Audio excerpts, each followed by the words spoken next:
On the go or on break, catch up on the stories impacting your day. Weather, top local news stories, sports, and fun events you don't want to miss. Watch the Daily 8, a digital bite-sized newscast, only on woodtv.com.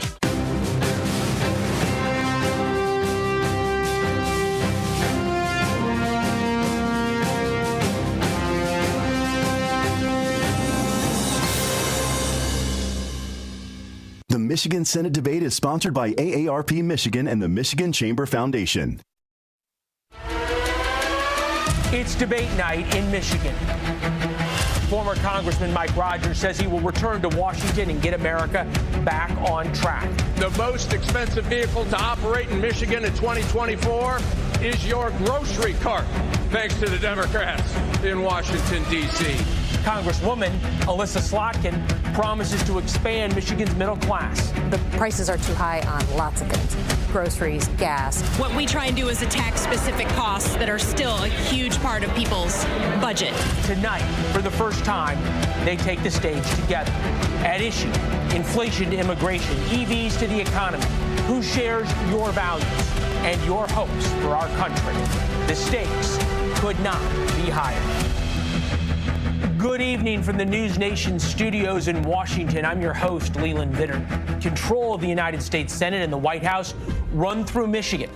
The next 60 minutes will reshape the race. Our moderator for tonight's debate is News 8 anchor and veteran political analyst Rick Albin. Tonight's debate is being broadcast from Escanaba to Detroit, Benton Harbor to Mackinac Island. We're streaming online and across the country on News Nation. Before we get to the questions, let's review the debate rules. Mr. Rogers and Ms. Slotkin, you will each have 60 seconds for an opening statement. You will also have 60 seconds to answer a question. For your rebuttals, you will each have 30 seconds. Rick will alert the candidates when time is up. Each candidate will also have 60 seconds for a closing statement. And now live from Wood TV 8 in Grand Rapids, it's debate night in Michigan. Thanks, Leland, and welcome to our candidates, and thank you for being here, and thanks to everybody for viewing. We encourage all the folks watching tonight to let us know your thoughts on X by using the hashtag #MISenateDebate.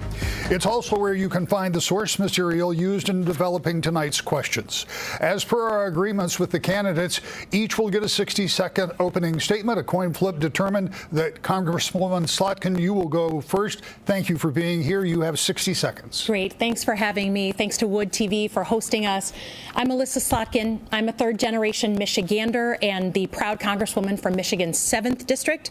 My life in national security actually began on 9/11. Happened to be in New York City on my second day of school when 9/11 happened.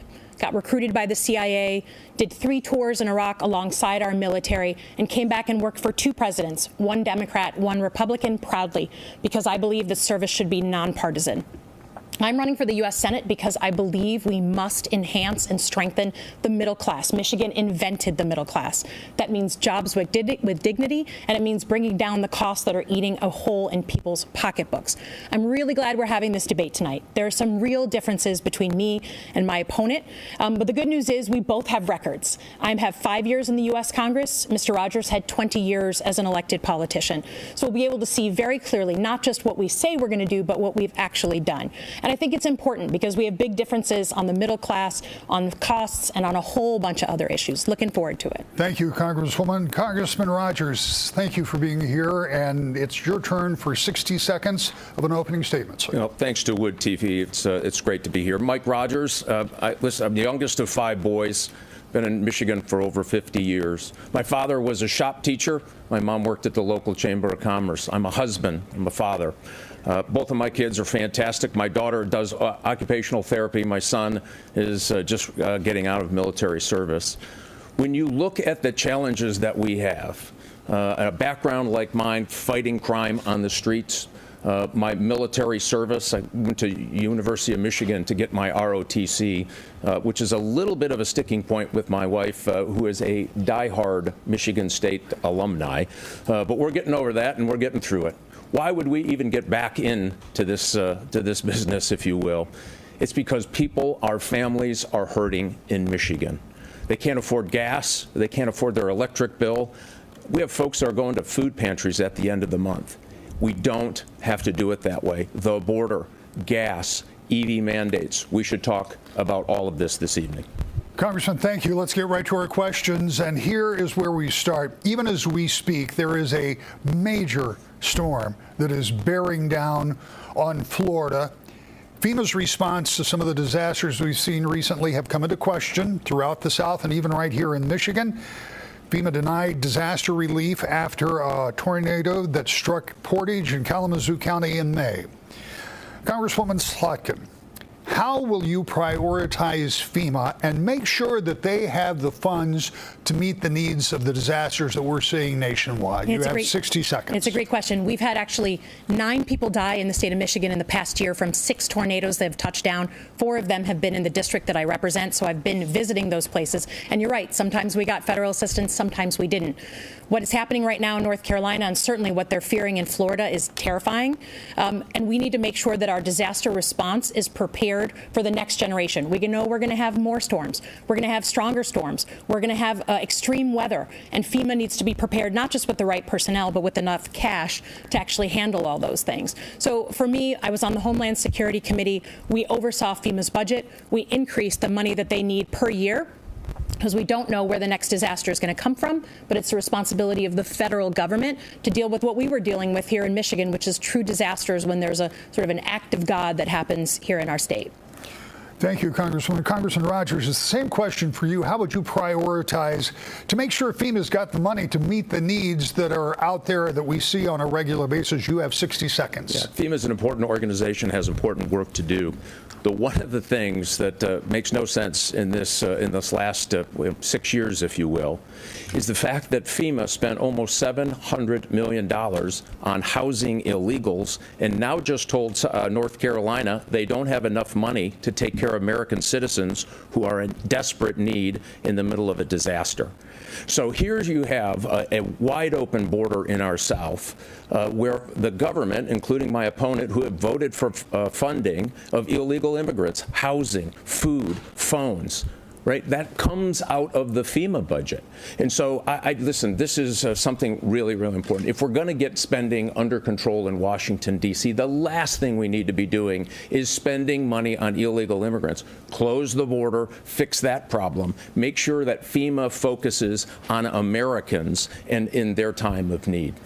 Congressman, you have a 30-second rebuttal. Would you include in that a response to the congressman's comments about the money from FEMA, please? Sure. Look, I think no one is proud of what's going on at the southern border. But if the idea is that as a federal representative, the job we're both running to represent, we have to make sure that you have the resources needed for emergencies that are happening right now, today, in our state, in the state of Michigan. That means prioritizing funding. We have plenty of things to do on the border, and I hope we have an opportunity to get into that. I am the congresswoman in this state who has done more border security legislation. I'm a CIA officer who spent my life protecting the country. So we have to talk about the southern border. I hope we will get to that. We also have to make sure FEMA is ready to address the problems here in Michigan now. Thank you. Congressman Rogers, you have 30 seconds. And just if you can include, would you appropriate or be in favor of appropriating more money for FEMA? Well, we have to get it right, first of all. Again, diverting that money for illegals coming across the border is an absolute non-starter for me, and it really should be a non-starter for most Michigan citizens. Again, my opponent voted and voted and voted to allow that money to go to illegal immigrants. And to say now that she has done more for the border, listen, 6 months of campaign ads don't make up for 6 years of really bad policy and bad judgment. We've got to fix the thinking back in Washington, D.C. Now let's move on to the escalating tensions that are in the Middle East. Yesterday marked 1 year since the attacks on Israel. Israel continues daily attacks on Hamas and Hezbollah. Civilians have certainly been harmed in this. Iran has launched missiles into Israel. So with all of that, the question is, Congressman Rogers, is there a red line that Israel could cross that would lose your support? You know, I think one of the big problems that people have been trying to be on both sides of this issue, we could have a ceasefire tomorrow if Hamas would give up the hostages. We have 4 Americans still there. Those Americans should be brought home. They were dragged out of their homes viciously on October 7th, dragged into the tunnels of Gaza. Right. So I think that right now, what we should do is support Israel getting this piece right, frame out a ceasefire based on getting the hostages out first. They need the ability to defend themselves. They're being attacked from the north. They're having attacks coming in from Gaza. And where all of this has started is in Tehran. And so if we don't contain Tehran, I'm telling you what, we'll have more trouble. We'll be more engulfed in the Middle East. I want to give you 15 seconds. Is there a red line that Israel could cross that would lose your support? Well, I mean, hypotheticals don't work in this. They have to defend themselves. You have to remember, Iran is coming at them through Hezbollah. Okay. Iran is coming at them through Hamas.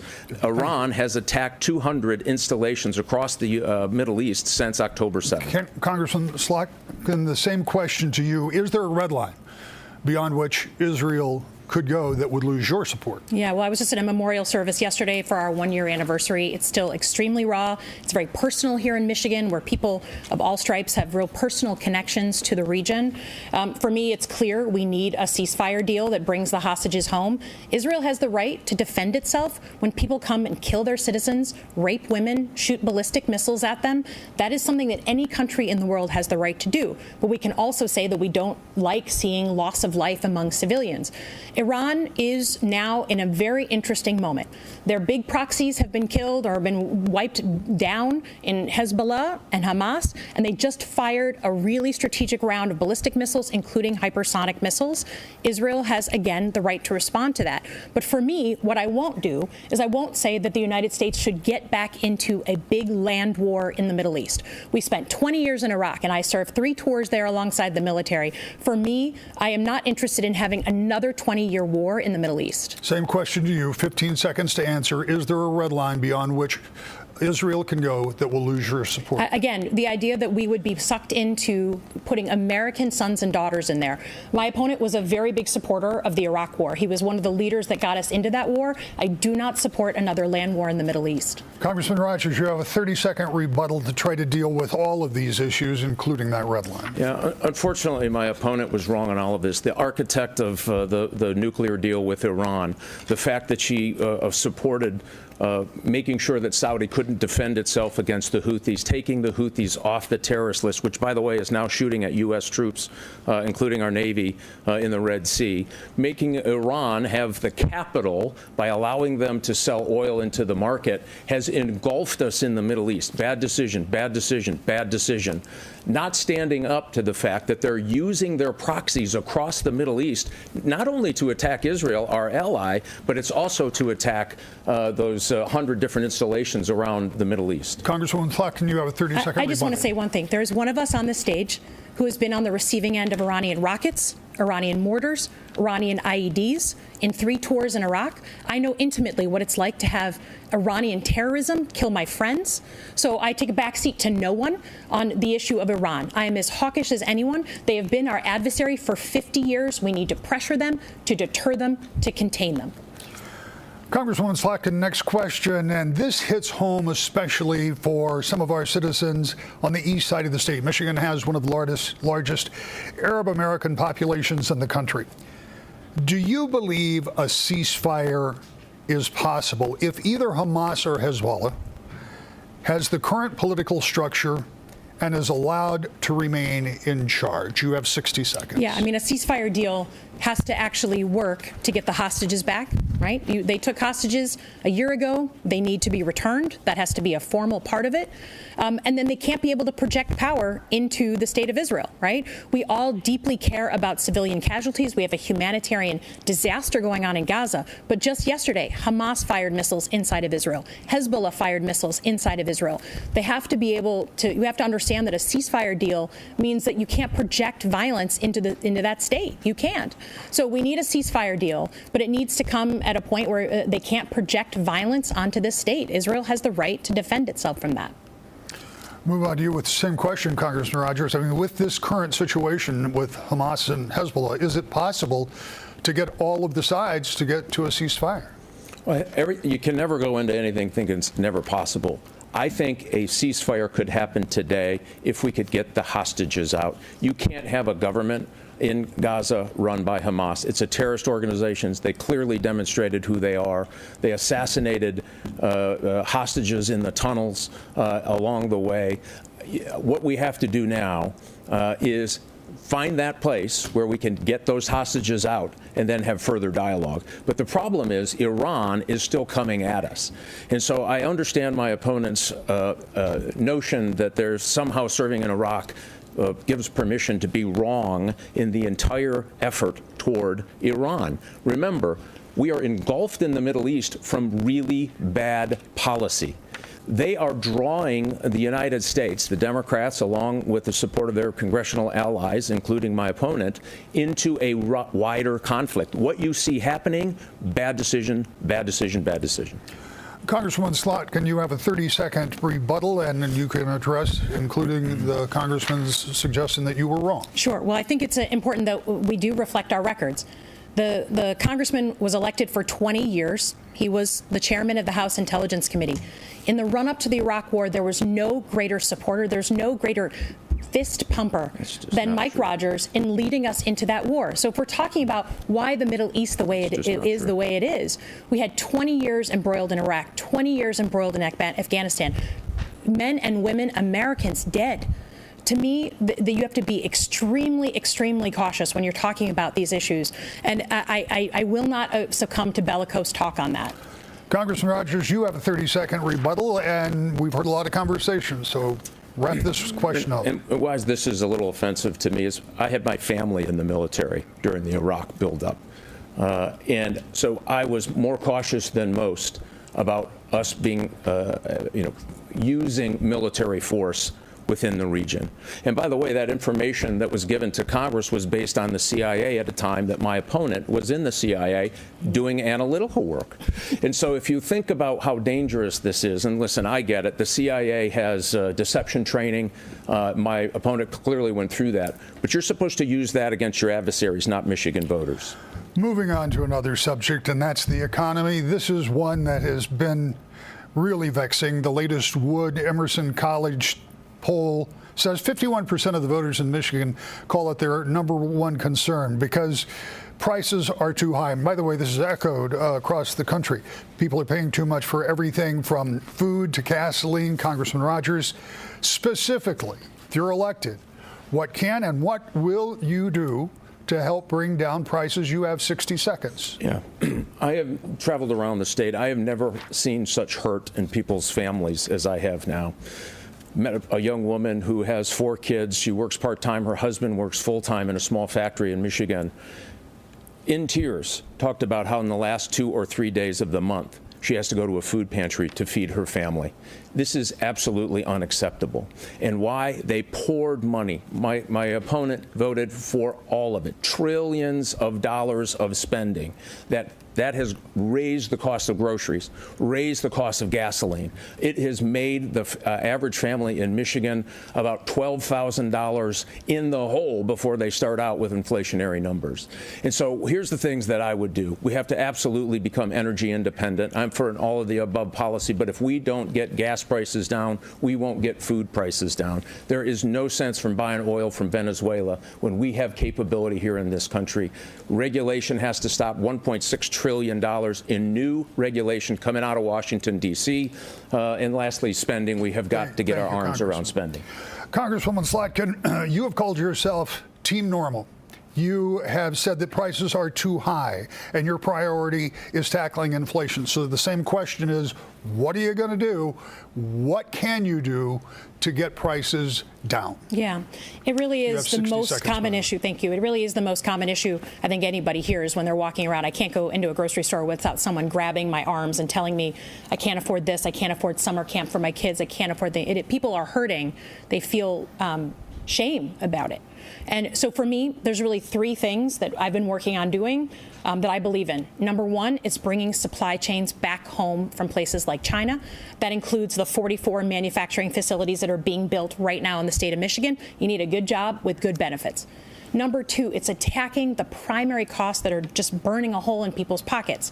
healthcare, prescription drugs. We finally allowed Medicare to negotiate drug prices. You've got to bring down costs like housing, childcare. And then number 3, you got to keep more money in your pocket that you earn, right? Taxes and tax policy. You got to do things like the Earned Child Tax Credit. Give credit to middle-class families instead of breaks to the ultra-wealthy. Thank you. Congressman Rogers, you have a 30-second rebuttal, and we're talking about bringing prices down. 30 seconds. If you want to help the middle class, you don't do it by raising prices. You don't do it by absolutely reckless spending in Washington, D.C. Since my opponent's been elected, we have lost in this state 29,000 manufacturing jobs. I worked in an assembly plant in Michigan. These jobs are critical. The average price of those jobs, the average wage of those 29,000 jobs, $72,000. You cannot continue to say you're for the middle class and eliminate the very ability for people to work into the middle class by these high-paying manufacturing jobs. Congresswoman Slotkin, same. You have a 30-second rebuttal, and we're talking about the economy. Yeah, again, this is where it's really important that we have a record, right? It's really important. Mr. Rogers says that he cares about costs.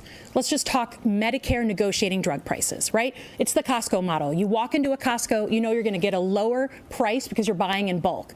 Mike Rogers voted 5 times against allowing Medicare to negotiate drug prices. VA insurance, military insurance, all are allowed to negotiate drug prices. The Canadians can, but not the Americans. That is just pure, unadulterated greed on behalf of the pharmaceutical industry.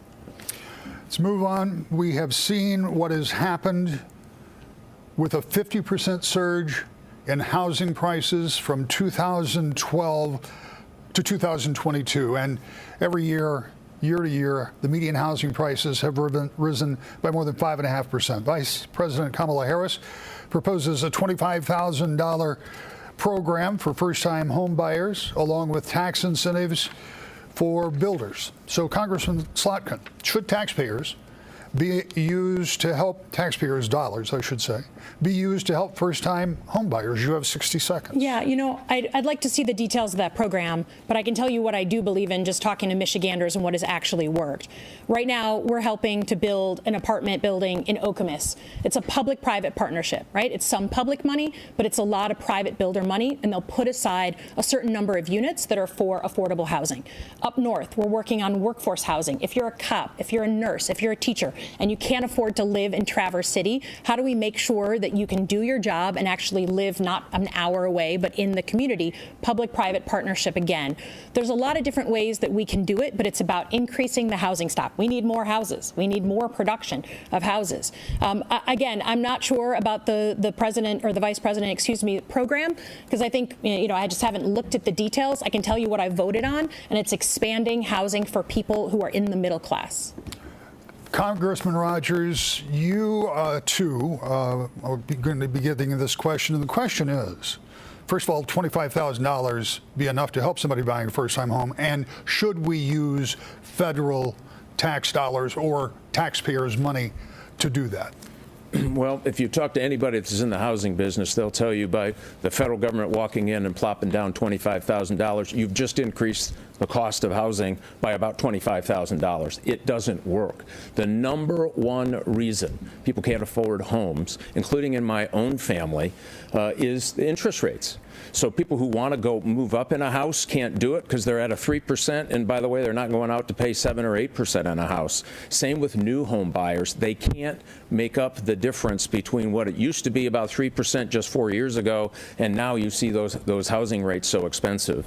And my opponent has voted 100% with the Biden-Harris agenda, 100%.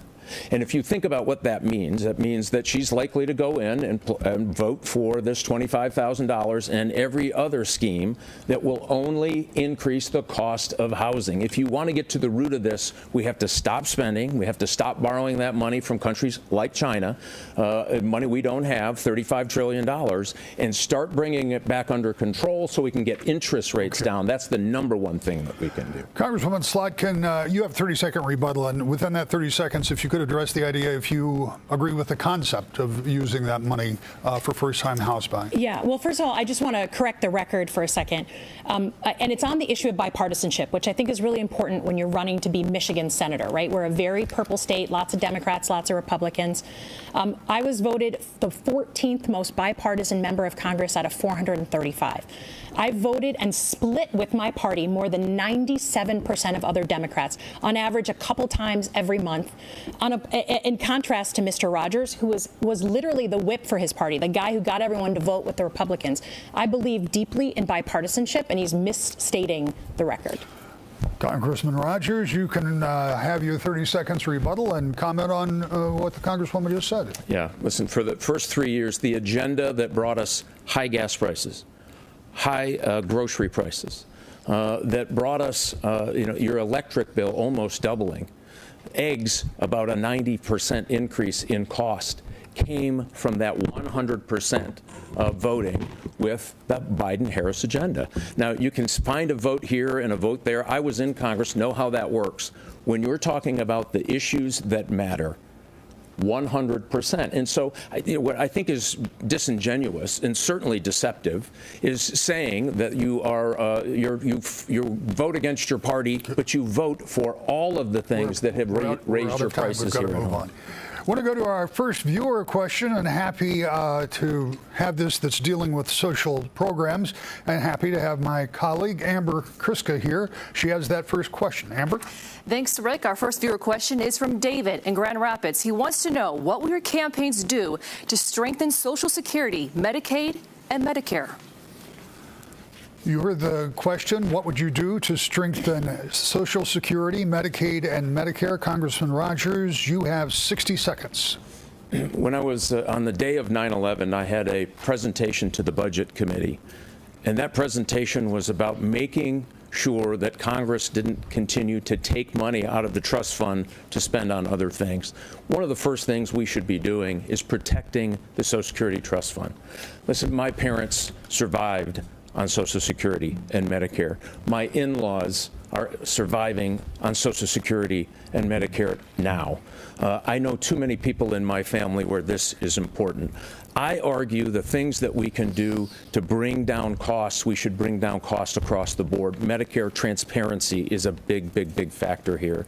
On Social Security, listen, it's in trouble. The current plan that we see coming out of Washington, D.C. is let it ride until there's a 26% cut. We have to get together in a bipartisan way to stop that from happening. I've seen no action to that end, and it's going to be a really important issue that we protect and preserve Medicare and Social Security. Congresswoman Slotkin, our viewer wants to know what you will do to protect Social Security, Medicaid, and Medicare. You have 60 seconds. Sure. This is an area where I think we are very different. And again, we both have voting records on this. For me, I believe it is essential, and it's been a very personal issue for me, to have access to health care. I think it's extremely important that if you work your entire life, you have the safety of knowing you're not going to end your life in poverty.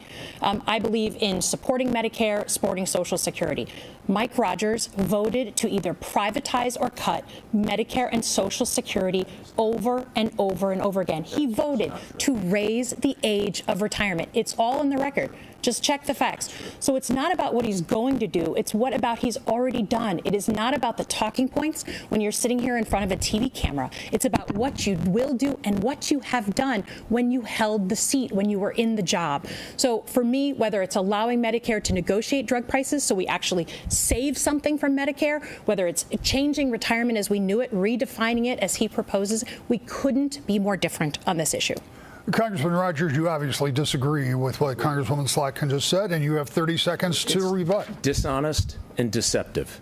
And we've seen that over and over and over again. And on this issue, it is exactly the same. I'm not even sure she could pass the polygraph test in the CIA anymore. When you look at what we have to do to protect it, fear and scare is not going to get it done. Nor did I do the things that she suggested I did. Again, my family, listen, I get it. My opponent came from a very wealthy family. I did not. We came from a middle-class family here in Michigan. We counted on Social Security. We count on Medicare. My father had cancer. I had cancer when I was 19. These issues are big and they're personal, and I will do everything to protect Medicare and Social Security. Now to you, Congresswoman Slotkin. You have 30 seconds in rebuttal. Sure. Look, there's no need to throw names around here or yell epithets at each other. We have a record. He voted to raise the retirement age. That's not a fabrication. That's in his record. It's public. I'm not sure he remembers. He's been down in Florida for a few years, but your record when you vote in Congress is public. So we know that you voted to privatize or cut Social Security. We know that you voted 5 times against allowing Medicare to negotiate drug prices, like the most simple thing. Just makes sense to the common person. So for me, it's not about throwing names. It's not about deception or mentioning the CIA. It's about what you did when you held the job. Thank you, both candidates. It's time for you to take a breath and maybe even a drink of water. We're going to take a very quick break. And when we return, we're going to talk about EV battery plants in the state of Michigan on debate night in Michigan.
Now back to our questions on debate night in Michigan. And remember, I want you both to know that these next couple of questions are going to deal with the subjects I'm sure that there are divisions on, but I want to try to be as clear and get as much information about how you feel about them as possible.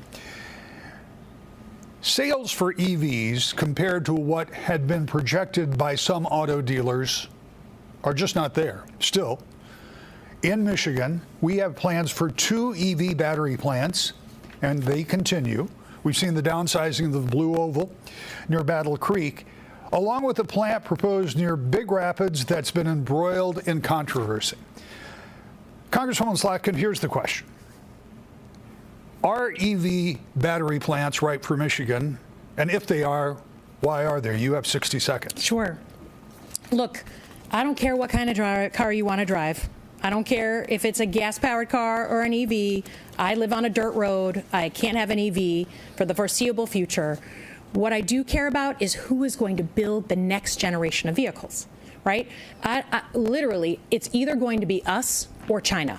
Right now, China is eating our lunch on these types of vehicles. And Michigan has had the experience of missing these trends, right? In the 70s and 80s, we said, oh, everyone loves their big cars. No one ever is going to buy a little fuel-efficient vehicle. And then the Japanese and the Koreans came in and ate our lunch, and we've never made up that market share. So I do not care what you want to drive, but if the answer is who's going to build them, I want that to be Team America, not Team China. I want Michigan to build them.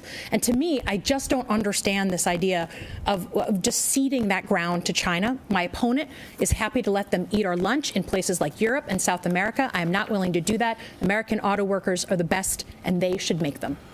Congressman Rogers, are EV plants right for Michigan? You have 60 seconds. You know, I talked to a lot of these auto workers. As I said, I worked on the assembly line in Michigan. And I'll tell you what, they know more than what's coming out of Washington, D.C. 85% of everything that's processed in an electric vehicle has to go through China. Why in God's green earth we would cede that auto market to the Communist Party of China is beyond me. My opponent has multiple times supported EV mandates, trying to pick the cars that our companies have to build and the cars that you're going to have to buy. And by the way, that got us 2,400 layoffs at Stellantis, 1,000 layoffs at General Motors. Ford is talking about closing 2 lines. The CEO of Ford came out and said this is unworkable.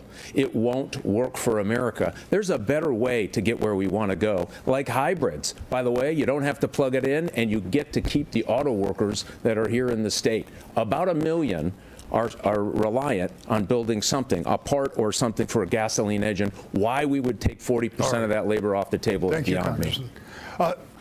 Congresswoman Slotkin, you have a 30-second rebuttal. I assume there's a lot of things in there. Yeah, I mean, again, I just don't understand it for someone who claims to care about national security. If you're worried about EVs being built abroad, if you're worried about China having the supply chain, then come back and join us here in Michigan, where we've been trying to bring back our supply chains ever since COVID. We all had our come to Jesus. We all figured out that we had overextended ourselves into China, so we started bringing all kinds of parts back, all kind of mining back, all kinds of things that are important to that supply chain. I am not going to just give it up to China, and my opponent certainly seems to be okay with that. Congressman Rogers, you have a rebuttal, and again, you all have some real differences here, so you have 30 seconds to try to point out what those are. And when my opponent talks about bringing things back, she signed a non-disclosure agreement to facilitate a Chinese Communist Party company going up near Big Rapids to bring in Chinese engineers to build a factory that makes components, of which 85% of the components in that battery have to be processed in China. Oh, by the way, when it's fully operating, takes 40% of Michigan auto workers and gets rid of them. Why that is a good plan when there are other things we can do. The electric grid isn't even ready to handle it. We got to fix that. We got to make sure that hybrids is an interim step here before we get to the next one. You beat China by selling Americans cars they want to buy. Congressman, we're out of time. I want to give you 15 seconds. Congressman said you had signed an NDA. This has been a point of contention between the two of you. So my question, 15 seconds, did you sign an NDA? I have never signed an NDA with any Chinese government, Chinese entity, Chinese company at all. I found out about that plant when it was in the paper. He repeats it. It is a lie. The Detroit News and every other news source credible has said it so. He should stop repeating it. Thank you. True. Congressman Rogers, I'm going to let you talk about that, but it's in this next question. You've expressed concern over the potential Goshen ties to the Chinese government. You did that including a rally that was very near the site where that's going to be built or proposed to be built. What evidence do you have? How can you document that Goshen is a Chinese company? And feel free in your 60 seconds to address the conversation we just began. Sure. And by the way, don't believe me, go to slotkinnda.com. You'll see the signed NDA, number one.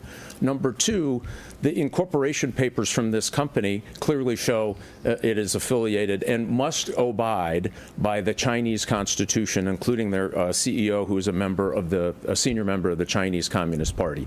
And we knew this was going to be a problem. Matter of fact, Congresswoman Slotkin's boss, former boss, Leon Panetta, said this will be used for espionage activities. There's no doubt in my mind why they're bringing Chinese engineers on here to Michigan. And if you think that's crazy, the FBI just arrested 5 Chinese nationals spying at Camp Grayling, which is pretty darn close to where this factory is going to be.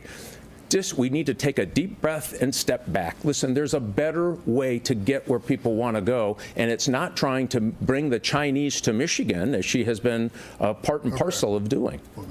Congresswoman Slotkin, do you have any concerns about the appearance of Chinese government involvement in the Goshen plant? And what would you say to the people near where that plant is being proposed who do have concerns? You have 60 seconds. So again, I've never signed an NDA with any Chinese company, any Chinese government. He repeats it. It's a lie. The old Mike Rogers from 2014 wouldn't be messing around when it comes to national security, but the Mike Rogers of 2024 seems happy to do it. I'm sad about that.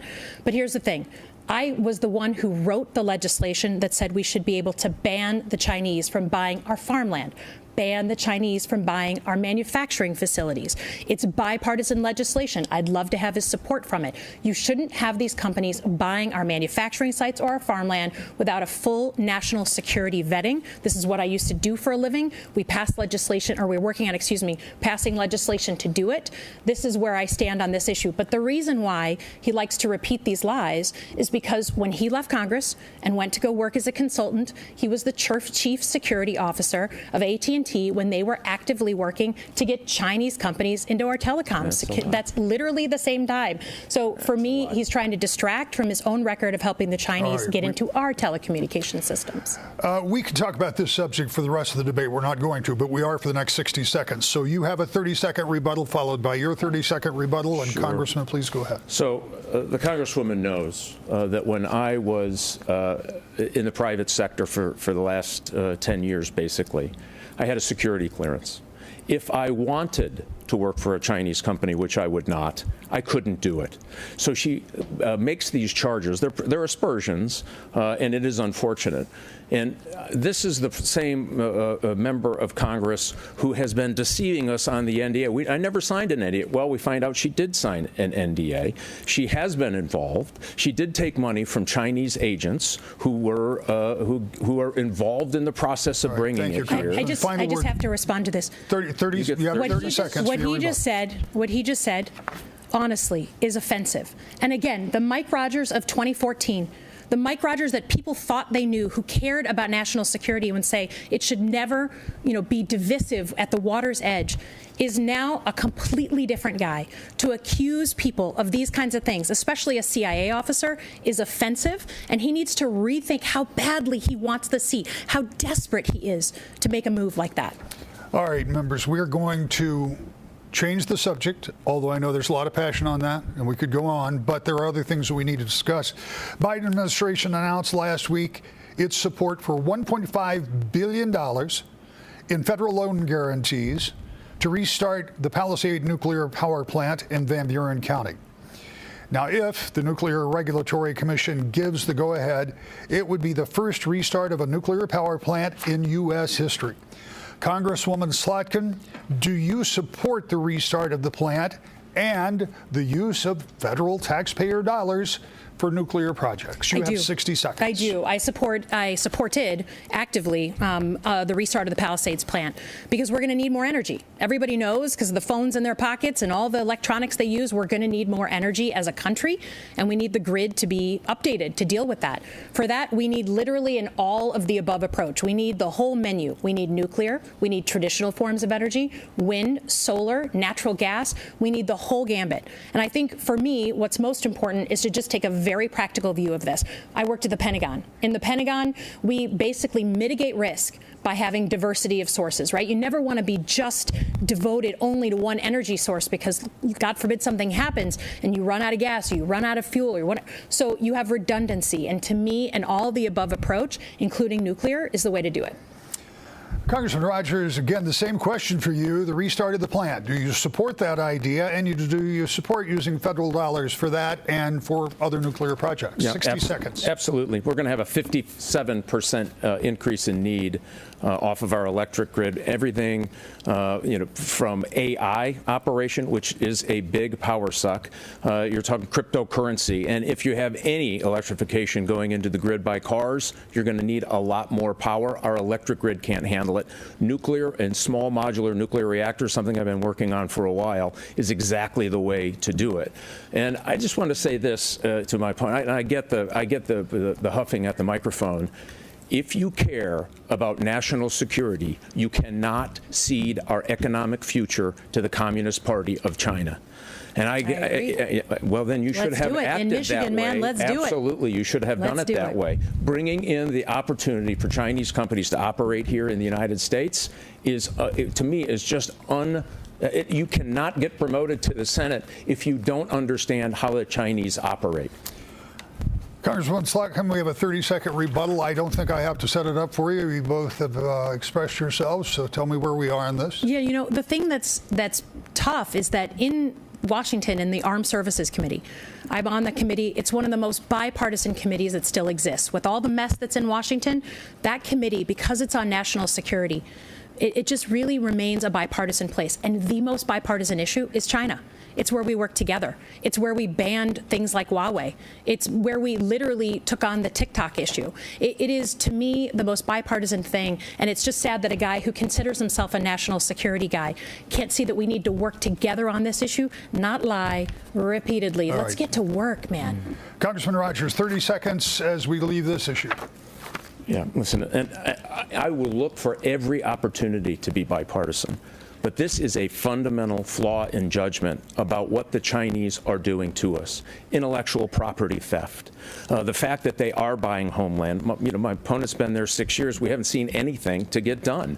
And so an election year is great. You can be bipartisan in an election year. 100% with the Biden-Slotkin agenda that made energy more expensive. It made groceries more expensive. It made your fact that your kids can't buy a home. Your car payments are high. 23%, by the way, in new repossessions of cars up. Let's go back to Amber now with another viewer question. And Amber, please take it. All right, thanks, Rick. In 2022, Michigan voters approved Prop 3, called Reproductive Freedom for All, with a vote of nearly 57%. Bonnie from Dorr asked in part, why do you believe it is okay for the government to interfere in women's reproductive health decisions? Thank you, Amber. Congressman Rogers, that's Bonnie from Dorr, who says, why do you believe that the government should interfere in women's reproductive health decisions if you do? You have 60 seconds. Yeah. Thanks, Bonnie. Thanks for the question. I think this is the most heart-wrenching a decision a woman will ever have to make. I think those decisions are best made where her doctor is, where her family is, where her faith is. And in 2022, to set aside what was a divisive issue across America, states got to make the determination. The people of Michigan voted overwhelmingly to make abortion legal and a part of the state constitution of Michigan. I will do nothing when I go back to Washington, D.C., to do anything that would change what the Michigan Constitution, voted on by the people of Michigan, have given us that guidance to go back. Congresswoman Slotkin, same question to you.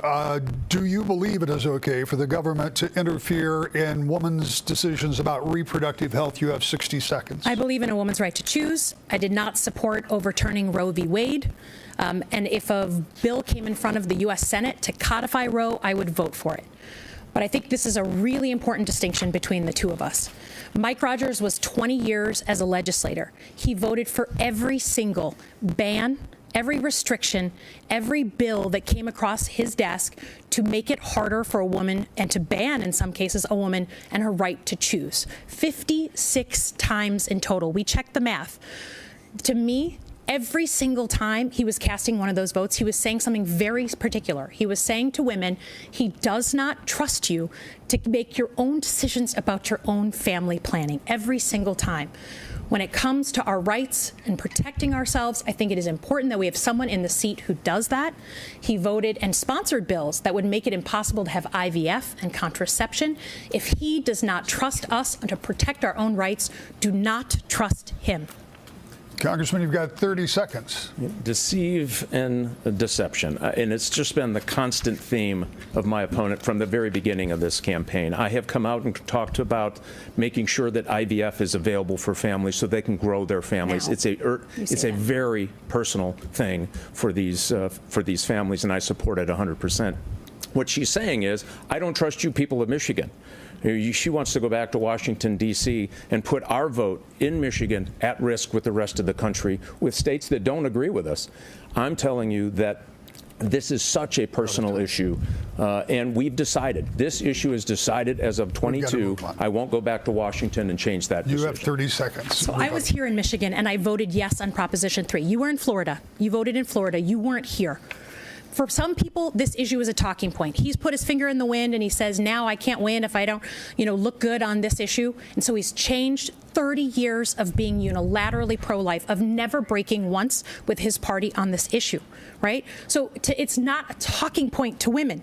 It is our lives. It's whether we bleed to death in a parking lot. It's who and when gets to decide how we have a family. Do not trust him. All right, let's get another viewer question from Amber. All right, thanks, Rick. More than 10 million migrants have crossed the border since 2021 without authorization, according to estimates by the Pew Research Center. Michael from Granville wants to know, what is your plan for these 10 million immigrants? As we looked at the question from Michael, it makes a point. It took President Biden 3 years to come up with some executive orders, somewhat like Trump era, like Remain in Mexico policy. Congresswoman Slotkin, are you in favor of keeping those kind of executive orders in place? You have 60 seconds. Yeah, so look, our immigration system is broken.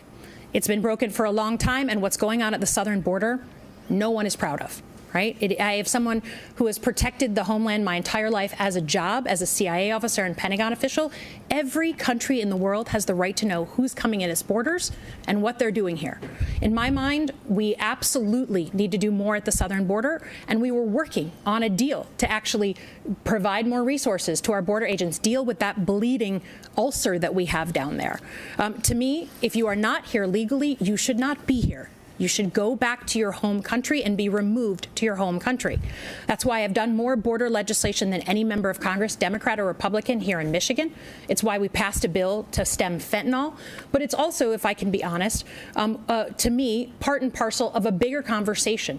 We need legal vetted immigration. Our farmers need it. Our folks in Mackinac need it for their hotels and their fudge shops. Until we get our immigration system right, we're going to have a bleeding problem at the border. I'm going to ask you both to stay pretty close on time. We're getting close to the end of this, and we have a hard out.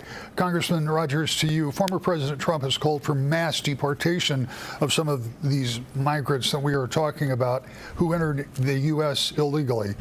Is that something you would support, and how would you go about it? Yeah, I'm very delighted to hear that my opponent has had a conversion about the border security. She's been there for 6 years, voted with Biden-Harris 100% of the time, including, it is absolutely correct. And here's the thing. You can't vote against the wall. You can't vote against sanctuary cities. You cannot do the things that you've been doing and allowing 10 million people to come into our country. We've spent something like $450 billion on taking care of illegals, room and board and phones and health care. That's enough money to pay for every Michigan teacher and every Michigan state trooper for 15 years. The fentanyl that's coming across the border has killed almost 3,000 Michigan citizens every year. This has been a catastrophe, and we have seen absolutely nothing. Saying you signed a few letters, this is something that should get our blood going for what it is doing to the United States of America. I'm going to go back, and I will fix and secure the border first thing. Congresswoman Slotkin. Sure. Look, 30 seconds. Yes, you said that I was proudly part of Team Normal, right? I don't care if you're a Democrat or Republican. Just be normal, civil, reasonable, get in and solve your differences. we had a negotiation going on that would provide tremendous resources to the border. It was bipartisan. It was exactly what Democrats and Republicans want their leaders to be doing, sitting in a room, no Twitter, no tweeting. And Mike Rogers and his allies came in and said, no, we'd rather use it as a political talking point in an election year rather than actually deal with our problems. I want to close the border. He wants to keep it open, apparently. Congress, 30 seconds. Yeah. So nobody was more bipartisan when I was chairman of the House Intelligence Committee. I know how to put coalitions together to solve big problems. There has been no big problem solved by my opponent in the entire 6 years she's been back in Washington, D.C., number one. The bill that she's talking about had bipartisan opposition. You can't make legal 2 million illegal immigrants every single year. Look at the crime. Look at the problems that it creates. That was not a bill to solve the problem. It was a bill to exasperate and make permanent the problem. It was really a disaster of a bill. Candidates, it is hard to believe, but we have come to closing statements. First of all, I want to thank you again for being here tonight. I'm going to ask you both to stick to 60 seconds on these because of our timing. We started with you, Congresswoman Slotkin, in order so our candidate doesn't have the first and last word. You'll go with the first closing statement. You have 60 seconds, Great. Please. Well, thank you, Rick, and thank you, Wood, for holding a really good debate. I think at the end of the day, the issue comes down to trust. Who do you trust to actually come and talk to you and then go and fight on your behalf in Washington? Fight on behalf of the middle class, of lowering your health care costs, of protecting your rights. It's really that formal question of who do you trust? For me, again, we couldn't be more different on a bunch of issues. But let me just make one particular appeal to the Republicans watching today, like my dad, right? For the Republicans who feel like their party has left them over the last few years.